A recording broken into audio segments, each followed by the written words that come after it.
Hola, saludos a todos. Este es el video correspondiente a las actividades para todos los grupos de primer año de la materia de inglés. Y bueno, todo lo que te voy a explicar en el video del día de hoy tiene que ver con las hojitas que te has estado llevando de trabajo a tu casa. Entonces, la primera parte de estas hojitas tiene que ver con la unidad número 8.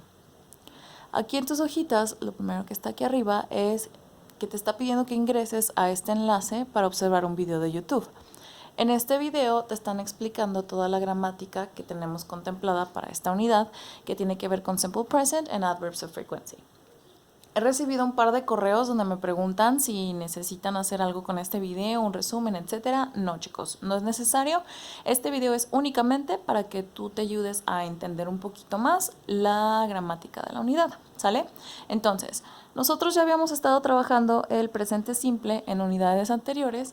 Ahorita le estamos agregando únicamente el plus, que es lo de Adverbs of Frequency, y ustedes en la página 172 de su libro tienen toda la explicación gramatical.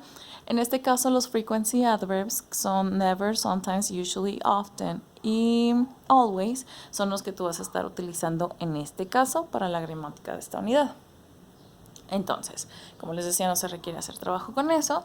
Y aquí algo muy importante es que tú tengas en cuenta el orden de las palabras. Si vas a utilizar el verbo to be, que en presente simple, recuerda que se conjuga como am, is o are, se tiene que utilizar antes del adverbio, o sea, antes del always o del que tú quieras poner. Pero si vas a utilizar cualquier otro verbo del mundo como go, watch, play, study, entonces ese verbo tiene que ir hasta después del adverbio de frecuencia. Tú aquí en la página 172, en esta sección de aquí abajo, tienes un ejemplo que te está hablando de que, por ejemplo, he often watches TV. Tienes el verbo watches, que es un verbo normal, y tienes tu adverbio antes de eso, que sería often. Utilizando ese mismo adverbio de often, si lo utilizas con el verbo to be, entonces el verbo to be pasa a estar antes de esa palabra, quedando como I am often late, ¿sale? Entonces, sí es importante que tú observes estas diferencias en cuanto a la conjugación de verbos en la parte de frequency adverbs. Ahora, la siguiente parte que tienes que tomar en cuenta, como te decía aquí, es lo de word order y las fichas que yo te dejé que trabajaras en los ejercicios que te entregué para que te llevaras a tu casa son, bueno, debes tomar en cuenta los siguientes aspectos. Aquí en esta fichita te estoy pidiendo en la indicación que completes la sección de ejemplos de cada ficha con un ejemplo inventado por ti. En este caso yo te estoy agregando esta parte del ejemplo como you sometimes eat in your aunt's house, pero tú tienes que agregar aquí 5 ejemplos más de tu propia cosecha. Te voy a encargar, por favor, que esos ejemplos no los copies, no los saques de internet. Utiliza, o más bien sigue, la estructura de la oración que tú tienes aquí en esta parte, que es para tus fichas, para que tú hagas tus ejemplos. Vas a comenzar con un sujeto. Yo aquí te puse de ejemplos I y my mom. Tú puedes utilizar mi papá, mi tío, mi hermano. Puedes poner nombres, lo que tú quieras. Después, si vas a utilizar el verbo be, continúas con eso. Si no, continúas con el adverbio de frecuencia, que aquí tienes todas las opciones ya traducidas al español para que te sea más fácil. Después continúas con un verbo normal, si no has puesto el verbo be.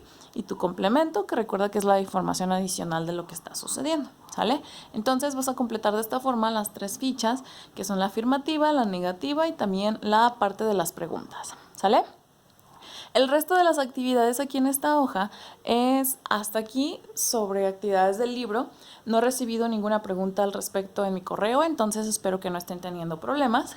Y a partir de esta sección de aquí, de semana 2, sesión 3, comenzamos con lo que es la unidad número 9, ¿sí? Entonces, para la unidad número 9 comienzas otra vez con un video de YouTube que en este caso se llama The Imperative Mood in English. Al igual que en el otro, no necesitas hacer resumen ni nada, solamente es para que lo veas, lo comprendas y te ayude con las siguientes actividades. Y la siguiente parte que tú tienes en las hojitas que yo te mandé de trabajo a tu casa es esto de vocabulario, ¿sale? Ya hemos hecho apuntes de vocabulario muchas veces antes, entonces quiero creer que ya sabes cómo es. Hay que tener tus palabras en orden y hay que traducirlas todas al español. Puedes apoyarte de tu diccionario de preferencia o puedes utilizar la herramienta de traducción de Google. El chiste es que tu apunte esté bien completo y organizado, ¿sale? Y después, todo lo demás que tienes aquí son trabajo en páginas del libro y estas páginas del libro tienen que ver con la gramática de there is y there are primero. ¿Qué quieren decir hay o no hay algo. Es un tema bastante sencillo.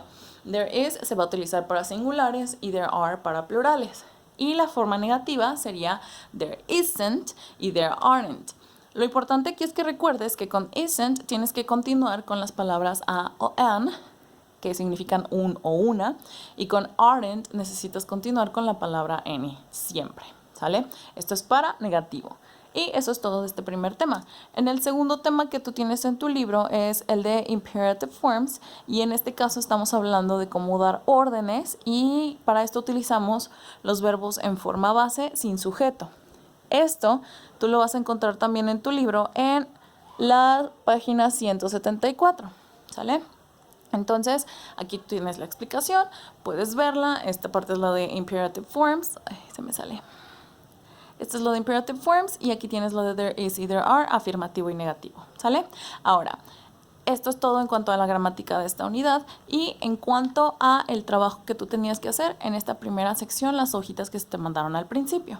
Ahora, el segundo trabajo que nosotros te enviamos a casa para inglés es este de los verbos, ¿sale? Aquí tienes una lista con un montón de verbos, no son todos los verbos del universo, pero sí son suficientes verbos para que tú de aquí puedas armar cualquier tipo de oraciones. Y lo que tienes que hacer en esta lista es completar primero lo que haga falta en las columnas del verbo en su forma base o de la forma en pasado simple, ¿sale? Una vez que hayas hecho eso, vas a traducir el verbo base a español. Y eso es lo que tienes que hacer, llenar toda la primera columna de las dos partes, ¿sí? En tus indicaciones en el punto 5 te estoy pidiendo que puedes encontrar alguna de estas listas de verbos si tú pones en tu buscador la palabra irregular, bueno, la frase irregular verbs list. Y aquí estos primeros resultados que te salen son resultados muy buenos donde tú los puedes consultar. Las partes que te hagan falta, por ejemplo, si tú en tu lista tienes become, lo buscas, y si te hacía falta la parte en pasado simple, pues ya de ahí lo puedes completar. Si todavía quieres más ayuda, en tu buscador agrega la palabra Spanish al final y te va a dar listas donde ya vienen traducidos al español y con eso puedes completar ya la primer columna que tienes también aquí en este trabajo, ¿sale? Ahora, otra de las cosas que yo te pido en este trabajo es que trates de memorizar todos los verbos de la lista, ¿sí? Y algo con lo que pueden toparse que sea una dificultad es la pronunciación de estos verbos. Si tú quieres ayudarte con la pronunciación, utiliza la herramienta del traductor de Google.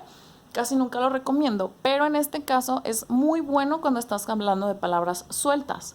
Entonces, si quieres saber cómo se pronuncia algún verbo, anotas aquí la palabrita, le pones obviamente en inglés y vas a utilizar esta herramienta que es la herramienta de escuchar y ahí te va a dar la pronunciación correcta de cada uno de los verbos. Esto te puede ayudar mucho a estudiar, ¿sale? Entonces, chicos, espero que no tengan absolutamente ninguna duda sobre el trabajo que se llevaron a casa.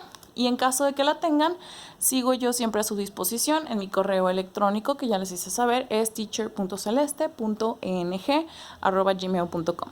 ¿Sale? Déjenme saber si tienen cualquier duda, les trataré de contestar lo más pronto posible, no se me vayan a desesperar. Y pues en eso quedamos, ¿sale? Cuídense muchísimo y les mando un abrazo, chicos. Por favor, quédense en casa.